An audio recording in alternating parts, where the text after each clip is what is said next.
નમસ્કાર મિત્રો, દેશ અને દુનિયાના સુપરફાસ્ટ સમાચારમાં તમારું સ્વાગત છે। પ્રથમ વાત કરીશું વરસાદની આગાહી।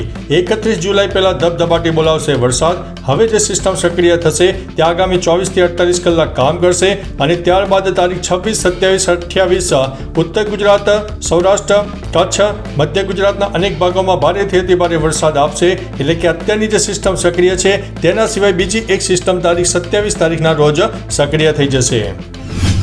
વૈજ્ઞાનિકોએ કેન્સર સામે રસી બનાવી, ઉંદરો ઉપર તેનો સફળ પ્રયોગ કરવામાં આવ્યો છે।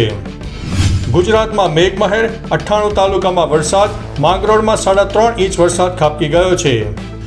હિમાચલના 2 ભાઈએ એક મહિલા સાથે લગ્ન કરીને બહુપતિત્વ જોડીદાર પ્રથા જીવંત રાખી છે। લોસ એન્જલસથી એટલાન્ટા જતા વિમાનમાં આગ લાગતા ઇમરજન્સી લેન્ડિંગ કરવામાં આવ્યું છે। રાજકોટ જેતપુર બંગા રોડ ઉપર વાહનોની લાંબી લાઈનો લાગી, ઠેર ઠેર ટ્રાફિક જામના દ્રશ્યો સર્જાયા છે। જિલ્લામાં નર્મદા કેનાલ વધુ 2 બ્રિજ જર્જરિત થતા વાહન વ્યવહાર માટે બંધ કરવામાં આવ્યા છે। ગાંધીનગરમાં મોપેડ સવાર મહિલાના ગળામાંથી સોનાના દોરાની ચીલ ઝડપ કરવામાં આવી છે। ગાંધીનગરમાં શેરથા પાસે કારમાંથી વિદેશી દારૂના જથ્થા સાથે ડીસાના 2 વ્યક્તિઓ ઝડપાયા છે। ગાંધીનગર જિલ્લામાં ખરીફ પાકનું 48% વાવેતર, જ્યારે દહેજ ગામમાં સૌથી ઓછું જોવા મળ્યું છે। વડોદરામાં સોફ્ટવેર એન્જિનિયર યુવતીનો સતત પીછો કરીને અભદ્ર ઇશારા કરીને હેરાન કરતા જીમ ટ્રેનરની સામે પોલીસે ગુનો દાખલ કરીને તેને ઝડપી પાડ્યો છે।